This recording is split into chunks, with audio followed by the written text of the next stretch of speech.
C'était un 28 septembre, le 28 septembre 2016, figure emblématique de l'État d'Israël. Shimon Peres nous quittait à l'âge de 93 ans. Un parcours politique exceptionnel qui aura marqué l'histoire d'Israël. Mais bien au-delà, puisque son aura lui vaudra même après sa mort une reconnaissance internationale et sa disparition sera pleurée par de nombreux chefs d'État étrangers. Alors ce matin, on souhaitait justement revenir sur la vie de Shimon Peres, celui présenté comme l'architecte des accords de paix avec les Arabes notamment. Et comme à chaque portrait, eh bien, nous commençons par parler de ses racines. Bien sûr, Shimon Peres, né en 2 août 1923 à Wichnew, situé à l'époque en Pologne, Christophe. Oui, et actuellement, en Biélorussie, Lana Shimon Peres, de son vrai nom Shimon Persky, migre en Palestine britannique avec ses parents en 1934, après avoir vécu dans des kibboutz et milité dans sa jeunesse au sein de plusieurs organisations sionistes de gauche. Il s'enrôle en 1947 dans les rangs de la Haganah, cette organisation paramilitaire clandestine, ancêtre de Mhm. Tsahal. Mais refusant de combattre sur le terrain, Shimon Peres s'intéresse davantage à la politique et à la diplomatie. Il devient ainsi l'un des dirigeants de la Haganah, se chargeant notamment du recrutement, de l'approvisionnement en armes. Et sa carrière prend forme assez vite. En 1949, il est nommé à la tête de la délégation du ministère de la Défense aux États-Unis. Et il y restera plus de 3 ans. De retour en Israël, il sera nommé directeur général du ministère de la Défense en 1953 par le Premier ministre David Ben Gourion, dont il est très proche, en poste pendant 6 ans. Il œuvrera notamment, et c'est intéressant, avec succès en faveur d'une importante coopération militaire et nucléaire entre Israël et la France. Et oui, et d'ailleurs pour l'anecdote, Shimon Peres est souvent décrit comme le père, par ailleurs, de l'arme nucléaire israélienne.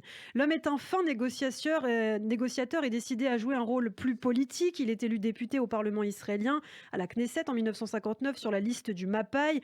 À l'époque, il s'agit de la principale composante, on le rappelle, du futur parti travailliste. Shimon Peres en sera l'un d'ailleurs des fondateurs en 1968. Et en plus de ce mandat, la Knesset qu'il a conservé jusqu'en 2007, Shimon Peres est nommé vice-ministre de la Défense, poste qu'il occupe jusqu'en 1965. Entre 1969 et 1977, il obtient par ailleurs la gestion de plusieurs ministères, dont celui de la Défense. Les années 70 sont particulièrement productifs. Peres supervise notamment la réorientation des stratégies de défense de l'armée israélienne après la guerre du Kippour en 1973. Vient la consécration en 1977 quand Shimon Peres succède à son rival d'alors, Yitzhak Rabin, à la tête des travaillistes. En fait, Yitzhak Rabin avait démissionné, ce qui laissera un siège vacant pour Shimon Peres. Et cette fonction de leader du Parti travailliste, il va l'occuper 3 fois entre 1977 et 2005, malheureusement. Une cuisante défaite aux législatives dans les années 80 auront raison de sa place. Le Likoud prend alors la tête à la Knesset, mais Menachem Begin est au pouvoir. Triste record d'échecs électoraux. Donc pour Shimon Peres, une image dont il a finalement beaucoup souffert. Il faut dire qu'il a été quand même battu à chaque fois qu'il était chargé de mener campagne pour le Parti travailliste. Condamné donc à rester dans l'opposition pendant plusieurs années, Shimon Peres profite de son mandat pour moderniser toutefois son parti. Puis, il prend la tête d'un gouvernement d'union nationale. Nous sommes en septembre 1984. S'en suivront avec les années de nombreuses tractations politiques, de rotation, la scène politique toujours partagée entre le Likoud donc et le Parti travailliste. Shimon Peres reste lui profondément convaincu qu'une paix avec les Arabes est possible, contrairement aux idéologies portées par exemple par Menachem Begin ou Yitzhak Shamir. En 1994, convaincu de la nécessité de discuter avec les Palestiniens, Shimon Peres reçoit ainsi le prix Nobel de la paix avec Yitzhak Rabin et Yasser Arafat.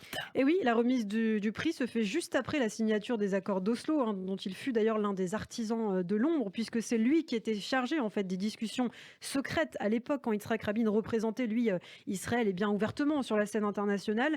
Toutefois, sa volonté de paix est aussi pour Shimon Peres ce qui lui a parfois porté préjudice. Oui, l'homme n'a en effet pas toujours fait l'unanimité, que ce soit à gauche comme à droite. À droite, certains le trouvaient trop proche des Arabes et lui reprochaient de ne pas être un militaire et de ne pas s'intéresser assez à la question sécuritaire. Et cela même s'il s'était prononcé pour la construction du mur de sécurité entre Israël et les territoires contrôlés par l'autorité palestinienne. Il n'a jamais fléchi sur ça, comme beaucoup de dirigeants israéliens d'ailleurs, et même parfois qualifié très à gauche. Sa conviction première à Peres, c'était avant tout, Israël doit être un État fort. Et c'est ce qui lui a été reproché à gauche, là où il était critiqué par ceux qui pensaient qu'il n'était pas allé assez loin dans son combat pour la paix. Mais vous avez raison de préciser que Shimon Peres défendait avant tout son peuple. D'ailleurs, lors de sa rencontre avec Erdogan, devenu président turc en 2009 au forum de Davos, on en a l'illustration puisque les deux hommes ont eu une virulente discussion autour de l'intervention plomb durci à Gaza. Et à Gaza et Erdogan le provoque en parlant alors d'enfants palestiniens morts Mmh. sur la Oui, il plage. dit qu'il s'en souvient de ses enfants morts sur la plage. On imagine que Pérez n'est pas resté de glace. Non, le président israélien réplique alors avec cette classe naturelle qui le caractérise. Il faut savoir se mettre à la place des autres. Que feriez-vous si des dizaines, des centaines de roquettes s'abattaient sur Istanbul? À cette réponse, eh bien Erdogan quitte le débat, prend ses affaires, acclamé par ses partisans, mais dans l'opposition turque, on blâme Erdogan pour son manque de respect envers un prix Mmh. Nobel de la paix. Et oui, Shimon Peres, malgré tout, savait où était la vérité. Alors après l'assassinat de Rabin en 1995, l'homme devient Premier ministre par intérim, une prise de pouvoir toutefois qui sera de courte durée. Oui, battu par Benjamin Netanyahou lors des législatives de 1996, le prix Nobel de la paix retrouve un poste de ministre dans le gouvernement d'Ehud Barak en 1999, puis un autre dans le gouvernement de son ennemi politique intime Ariel Sharon de 2001 à 2002. Il se ralliera toutefois à Ariel Sharon en 2005 lors de la création du parti Kadima. Il devient vice-premier ministre, mais sa carrière gouvernementale s'achèvera un an plus tard, en 2006, après l'élection législative remportée par Ehud Olmert. Il reste toutefois un personnage influent de la classe politique israélienne. Après une première tentative ratée en 2000, Shimon Peres devient président de l'État hébreu le 15 juillet 2007. Il est alors le premier président israélien à avoir également été Premier ministre. L'occasion pour lui de mettre à profit son prestige international et son expérience politique au service de son pays. D'ailleurs, on parlait tout à l'heure des relations entre la France et Israël avec le nucléaire. Ce qu'il faut dire, c'est que même après son départ de la présidence à Shimon Peres en 2014, eh bien, le prix Nobel de la paix œuvrait toujours à l'étranger comme un ambassadeur non officiel de l'État d'Israël. Et il a rencontré les dirigeants du monde entier, le président français François Hollande ou encore le pape François. Il va recevoir d'ailleurs durant sa présidence de nombreux prix. En 2008, par exemple, il reçoit des mains de la reine Elisabeth II les insignes de l'ordre de Saint-Michel et de Saint-Georges. C'était lors d'une cérémonie organisée au palais de Buckingham à Londres. Et 3 ans plus tard, en 2011, c'est cette fois le président américain Barack Obama qui va lui décerner la médaille présidentielle de la liberté à la Mm. Maison-Blanche. Shimon Peres, malheureusement, fait un accident vasculaire cérébral le 13 septembre 2016, soit, faut-il le rappeler, la date anniversaire des accords d'Oslo. AVC qui le laissera dans un état critique. Il mourra quelques jours plus tard, le 28 septembre, à Ramat Gan.